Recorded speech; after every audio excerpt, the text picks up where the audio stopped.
মাসটা এখন আপনি আজীবন কাল 3 মাস চলবে যে পর্যন্ত আপনি নাম না দিবেন। অনেক সময় দেন না প্লিজ, আপনি আপনার সময় বলেন না, অনেক সময় বলেন না চেক দেন না, চেকের মধ্যে কোনো নাম্বার থাকে না। আপনি 106 কি অস্বীকার করতে পারবেন? পড়েন না কেন?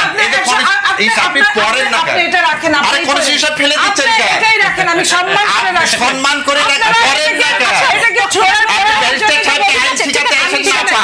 আচ্ছা ব্যারিস্টার আপনি ব্যারিস্টার সামনে কথা শুনেন, কেউ ব্যারিস্টার ঠিক আছে, আমি একটা কথা বলে দিব, একটা কথা বলি, এই যে এটার নামই জামাত। অঘটন ঘটন পটিয়সী বাংলা একটা শব্দ বলে। এই শব্দটা কেন বানিয়েছিল তখন আমার দাঁতে লাগতো, আজকে আমি বুঝলাম এতদিন পরে যে এই শব্দটা এই কারণেই হয়েছিল। গণভোট না হলে 2029 সালে নির্বাচন দিতে হবে, এই বিষয়ে একটু শুনতে চাই যে গণভোট উনি যে যুক্তিটি দিয়েছেন সেই যুক্তি হচ্ছে যে গণভোট সংবিধানে ছিল, সেটা বাতিল করেছেন শেখ হাসিনা, তাহলে শেখ হাসিনা যেটা বাতিল করেছে সেটাই তাহলে কেন কেউ মানবে? যেহেতু শেখ হাসিনা এরকম একটি যদি আমি ওনাকে কোট করি, আমি কোট করি এখানে বলি, উনি বলছেন যে কেউ কেউ বলছেন সংবিধানে গণভোটের বিধান নেই, তাদের বলতে চাই আওয়ামী লীগ সরকারের আমলে সংবিধান সংশোধন করে গণভোটের ধারা বাতিল করেছিলেন শেখ হাসিনা। এখন যারা বলেন সংবিধানে গণভোট নেই, তারা কি তাহলে হাসিনার সুরে কথা বলেন না? তো সেক্ষেত্রে আমি বলবো যে হাসিনা তো তত্ত্বাবধায়ক সরকার পদ্ধতিও বাতিল করেছেন হাসিনা সরকার, সেই তত্ত্বাবধায়ক সরকার পদ্ধতি ফিরিয়ে আনার জন্য আদালতের কাছে যেতে হলো, আদালতের শুনানি শেষ হলো আপিলে বিভাগে, এখন আমরা জানি 20 অক্টোবর সেটা রায় ঘোষণা হবে। তাহলে কি গণভোটের জন্য আদালতের কাছে আবার শরণাপন্ন হওয়া উচিত কিনা? 20 নভেম্বর, হ্যাঁ, তাহলে আদালতের কাছে শরণাপন্ন হওয়া উচিত কিনা গণভোটের জন্য? ধন্যবাদ আপনাকে। আপনার মানে প্রশ্নটা দুই টাইপের। আমি প্রথমটাই আগে উত্তর দেওয়ার আগে মনিয়াপাকে এবং শাহেদ ভাইকে অন্তরের অন্তঃস্থল থেকে ধন্যবাদ। কারণ মনিয়াপা একটা জিনিস বললেন, সারা দেশবাসীর এটা খুব সুন্দর করে শোনা উচিত। জামাত আন্দোলন করে আওয়ামী লীগকে নিষিদ্ধ করেছে নির্বাহী আদেশের জন্য, এবং আমি আলহামদুলিল্লাহ বলতেছি জামাতের যদি এটা সত্যিই জামাতের অ্যাচিভমেন্ট হয়ে থাকে, আই ফিল প্রাউড যে জামাতে ইসলাম নির্বাহী আদেশের দ্বারা আওয়ামী লীগের কার্যক্রম সাময়িক স্থগিত করেছে। দ্বিতীয় কথার জন্য ধন্যবাদ, মনিয়াপা বলছে বিএনপি বড় দল কিছু কিছু জায়গায় চাঁদাবাজি করেছে, এটার জন্য মনিয়াপাকে ধন্যবাদ। আর শাহেদ ভাই বলেছেন অনেক জায়গায় ব্যবসা জমি জমা এগুলো বিএনপি দখল করেছে, হ্যাঁ এটাও সত্য কথা। যদি এই দুটা সত্য হয় সেজন্য আমার অন্তরের অন্তঃস্থল থেকে আবার আপনারা সবাই কিন্তু আমি বলি নাই একটা টু শব্দ করে, অতএব আমি বলার সময় আপনারা একটু বলেন না, তাহলে গন্ডগোল হয়ে যাবে।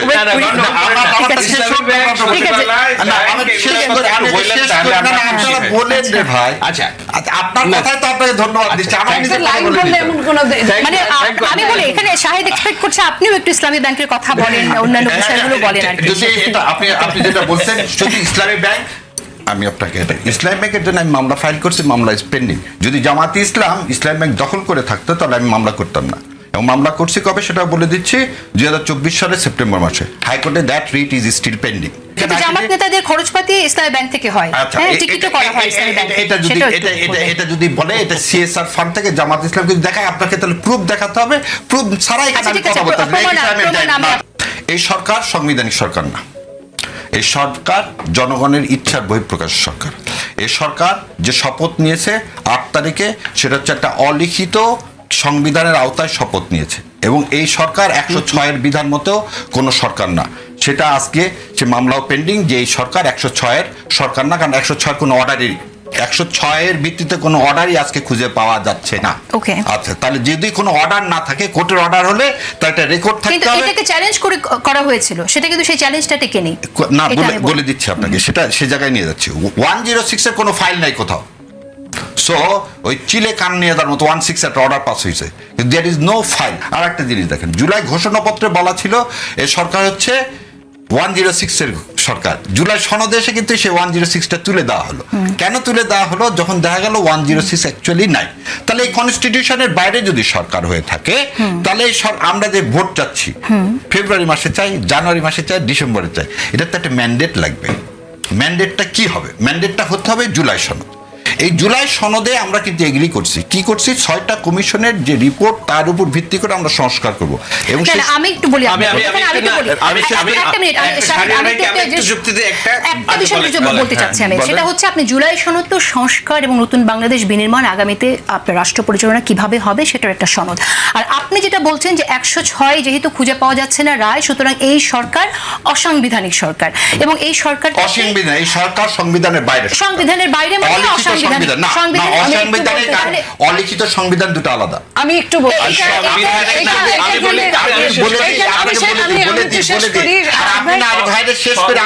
ডক্ট্রিন অফ নেসেসিটি বলে একটা শব্দ আছে সংবিধানে নাই ভাই, শুনেন আমি বলে দিই, ডক্ট্রিন অফ নেসেসিটি হচ্ছে কালচারের theory, grand norm theory. That grand norm theory হচ্ছে বিপ্লবের পর যখন সংবিধান বিকল হবে, সংবিধান যেমন এন্ট্রিম গভর্নমেন্টের কোন বিধান এই সংবিধানে নাই, এন্ট্রিম গভর্নমেন্টের বাইরে যে শপথ নিয়েছে সে এটাও সংবিধানে নাই, 2/3 এই সংবিধান অকার্যকর। কিন্তু ডক্ট্রিন অফ নেসেসিটির কারণে আছে সেই আওতায় সেটাই আমাদেরকে সেই সুযোগ দিচ্ছে 106 এর অধীনে। 106 বলে কিছু নাই, একটু আমি বলতে পারি, 106 বলে কিছু নাই। শেষ করব সেটা এখন আমরা একটু শেষ করি, মনি আপনি একটু ধরতে ধরেন, বললেন তো সব জায়গায় শুনেন, সেনসিটিভ 106 বলে কিছু নেই এটা বলছেন। নেসেসিটিতে গভর্নমেন্ট তৈরি। এখন কথা হলো, আপনি যদি বলেন সংবিধান করে আমি ইলেকশন চাই, সংবিধানে কি দেওয়া আছে যে 5 বছর পর পর ইলেকশন হতে হবে, তাহলে 2024 সালে ইলেকশন হচ্ছে, নেক্সট ইলেকশন হতে হবে কবে, 2029 সালে। That's the mean. সেই জন্যই কি আয়োজন আপনার 2029 সালে না বলা হচ্ছে যে আপনাকে যদি ভোট করতে হয় তাহলে সেটা অবশ্যই করতে হবে জুলাই সনদের ভিত্তিতে। সেই জন্য আমরা চাচ্ছি কি রেফারেন্ডাম। আর জুলাই সনদের সাথে কেন ইলেকশনের কি সম্পর্ক, এই গভর্নমেন্টের লেজিটিমেসি নির্ভর করতেছে জুলাই সনদের উপর। যে সরকারের যে আমরা দ্বিকক্ষ বিশিষ্ট চাই, আমরা চাই হাইকোর্টের বিকেন্দ্রীকরণ, আমরা 48টা কনস্টিটিউশনের টোটাল 86টার মধ্যে 48টা ধারায় আমরা ঐক্যমত হয়নি, সে 48টা পর্যন্ত কি চাই, পরিবর্তন চাই। তো কনস্টিটিউশন যখন পরিবর্তন করবেন কনস্টিটিউয়েন্ট পাওয়ার দিয়ে, তাহলে আপনাকে এবার আপনার লাস্ট কথা ক্লিয়ার শুনেন, 15 অ্যামেন্ডমেন্টের রায়ে রেফারেন্ডাম ফিরে এসেছে, কিন্তু সেটা এখন আপিল পেন্ডিং। সো আজকের কনস্টিটিউশনে রেফারেন্ডামটা 15 অ্যামেন্ডমেন্ট দিয়ে বাতিল করা হয়েছে, সেটা এখনো আমাদের কনস্টিটিউশনে নাই। তাহলে আপনি একদিকে বলবেন যে কনস্টিটিউশনে যেহেতু গণভোট নাই অতএব ভোট করতে পারবো না, আবার তাহলে আপনি ফেব্রুয়ারি মাসে ইলেকশন চান, কিভাবে? এটা দ্বিচারিতা না? তার মানে নির্বাচন চাওয়া যাবে না, আপনি বলছেন সংবিধান নির্বাচন চাইতে হবে সনদের ভিত্তিতে। আবার জুলাই সনদ হচ্ছে এই দেশের মুক্তির সনদ, জুলাই সনদ হচ্ছে ভারতীয় জুলাই সনদ আপনারা স্বাক্ষর করলেন, এটাকে আপনি লিগ্যাল বেসিস দেন, অর্ডার পাস হচ্ছে, অর্ডারের মধ্যে ভোট করবেন। নীলুফার চৌধুরী মনি আপনার কাছ থেকে শুনি, তাহলে আপনাদের এখানে যে বাস্তবায়নের যে প্রশ্নটা আছে সেই জায়গাটা আমি একটা কথা বলি, এই যে এটার নামই জামাত, অঘটন ঘটন পটিয়সী, বাংলা একটা শব্দ বলে, এই শব্দটা কেন বানিয়েছিল তখন আমার দাঁতে লাগতো, আজকে আমি বুঝলাম এতদিন পরে যে এই শব্দটা এই কারণেই হয়েছিল। আপনি দেখেন জনগণের ইচ্ছা সরকার, উনি বললেন জনগণের ইচ্ছা সরকার যদি হয় তাহলে রাষ্ট্রপতির কাছে ওনারা কেন গেলেন, ওনারা কেন শহীদ মিনারে গেলেন না, কোন আপনার শহীদের বাবার কাছে মার কাছে গেলেন না কেন? ওনারা জনগণের ইচ্ছা সরকার বলছে, তাহলে ওনারা রাষ্ট্রপতি মানে 106 খুঁজে খুঁজে বের করা হয়েছে, বিচারপতির মাধ্যমে খুঁজে খুঁজে বের করা হয়েছে, তাহলে 106টা আসলো কেন? এটা তো আমি আনি নাই, আপনি আনেন নাই, শাহেদ ভাই আনেন নাই, এটা তো সরকারি ভাবে ওইভাবেই আসছে। 106টা আসছে বলেই তো কথা। এখন 106 তাদের মধ্যে দুরভিসন্ধি ছিল, যাহা 52 তাহাই 53 যে বলে না, এই 52 আর 53 এক হয়ে গেছে। তাদের এই দুরভিসন্ধিতে তারা গেজেটে নাম লেখে নাই, গ্যাজেটের নাম না লেখার জন্য ওই 106 এর ধারায় ছিল 3 মাস। 3 মাসটা এখন আপনি আজীবন কাল 3 মাস চলবে, যে পর্যন্ত আপনার নাম না দিবেন। অনেক সময় দেন না প্লিজ, আপনি আপনার সময় বলেন না, অনেক সময় বলেন না চেক দেন না, চেকের মধ্যে কোনো নাম্বার থাকে না। আপনি 106 কি অস্বীকার করতে পারবেন? পড়েন না কেন? আপনি পড়েন না কেন? আপনি এটা রাখেন, আপনি কনস্টিটিউশন ফেলে দিচ্ছেন কেন? এটাই রাখেন, আমি সম্মান করে রাখি, সম্মান করে রাখেন, পড়েন না কেন? এটাকে ছোড়া ব্যারিস্টার সাহেবকে আইন শিখাতে আসেন না। আচ্ছা ব্যারিস্টার আপনি ব্যারিস্টারের সামনে কথা শুনেন, কেউ ব্যারিস্টার ঠিক আছে,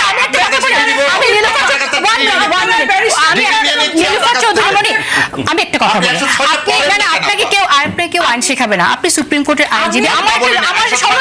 আমার সরল প্রশ্ন আপনার কাছে, আপনারা তো সবাই ওথ অনুষ্ঠানে গিয়েছিলেন, তখন কেন এই প্রশ্নটা তুললেন না? যখন আপনার ওথ নিল অ্যাডভাইজাররা, আপনাদের সমর্থিত অ্যাডভাইজাররা, তখন কেন এই প্রশ্নটা নাই কনস্টিটিউশনে?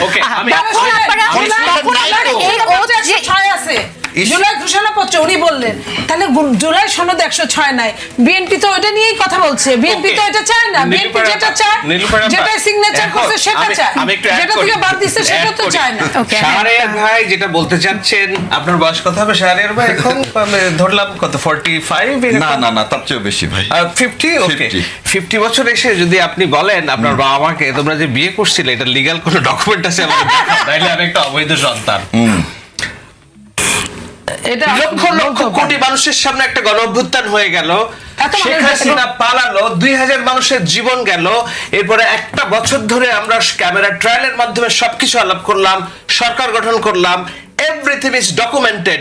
আপনি যদি এখন বলেন যে 106 না থাকলে এই গভর্নমেন্টের ম্যান্ডেট নাই, গভর্নমেন্টের ম্যান্ডেট আছে জনগণ, আর্টিকেল 7, not 106। আবার বলে দিচ্ছে 106 এর এই সরকার নাই, আমরা তো সরকার সেই আর্টিকেল 7 এর গভর্নমেন্টের সরকার। ম্যান্ডেটের উপর ভরসা রাখছি এবং বলছি গভর্নমেন্টে এই জনগণ ভোট দিবে, গণভোট নির্বাচনের দিন হবে এবং এই নির্বাচনের দিন হবে কেন?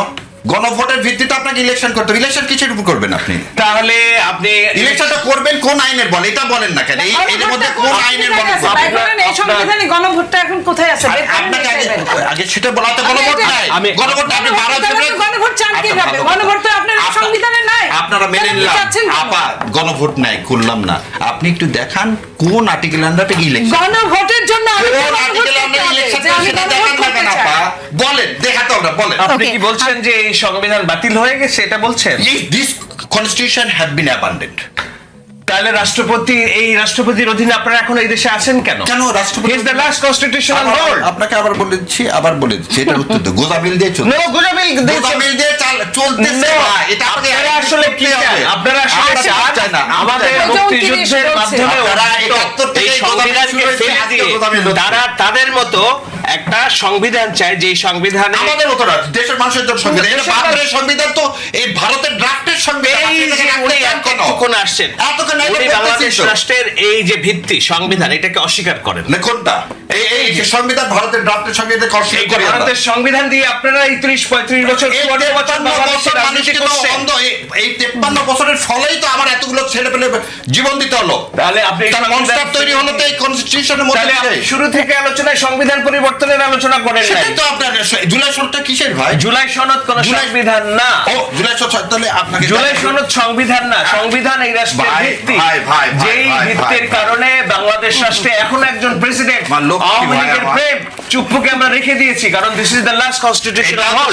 এই রাষ্ট্রে যদি চুপ্পু না থাকে তাহলে এই রাষ্ট্রের কোনো ভিত্তি নেই। যে 15 অ্যামেন্ডমেন্টের পরে এই কনস্টিটিউশন যে জায়গায় চলে গেছে এবং যে অবস্থায় চলে গেছে, এখন এই পরিবর্তিত কনস্টিটিউশন লিভিং অর্গানিজম বলা হয়, এটা তো সময়ের সাথে সাথে পরিবর্তন হবে। তাহলে আপনাকে এখন নতুন করে জুলাই সনদের ভিত্তিতে সেটা তো বলছে 86টাকে চেঞ্জ করা হবে। পরিবর্তন না নতুন হবে, পরিবর্তন হবে 86টা। হ্যাঁ, তো পরিবর্তনের জন্যই তো এই সনদ। বলছে যে আমরা এই সবগুলো বিষয় মেনে নিয়েছি, 48টা বিষয় যেটা ডিসেন্ট আছে এটা আমরা সংসদ জনগণের ম্যান্ডেট নিয়ে যেই দল ক্ষমতায় যাবে তারা সংসদে এটা প্লেস করবে, আলোচনা করে এইটাকে আইনি ভিত্তি আপনি দিবে। সংসদ নির্বাচনটা করবেন কিসের ভিত্তিতে রে ভাই? হ্যাঁ, তাহলে আমরা এখন বসে আছি কিসের ভিত্তিতে? আমরা যে বাংলাদেশে চলছি কিসের ভিত্তিতে? একটা অলিখিত সংবিধানের ভিত্তিতে।